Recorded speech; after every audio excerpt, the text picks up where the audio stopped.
బూర సదానందం తెలిపారు.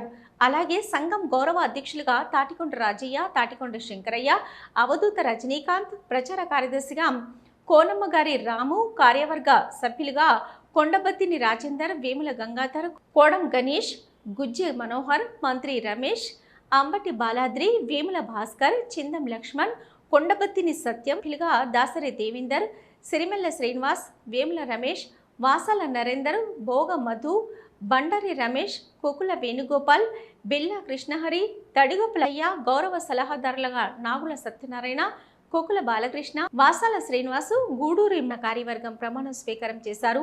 ఈ సందర్భంగా నూతనంగా ఎన్నికైన కార్యవర్గాన్ని ఘనంగా సన్మానించారు.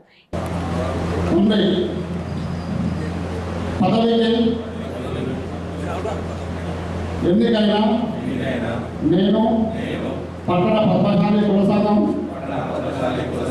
వేములవాడ నియమ నిబంధనలను గౌరవిస్తూ సంఘ అభివృద్ధి మరియు సభ్యుల సంక్షేమం కోసం నిజాయితీగా నిష్పక్షపాతంగా నా విధులను నిర్వహిస్తానని ప్రమాణం చేస్తున్నాను.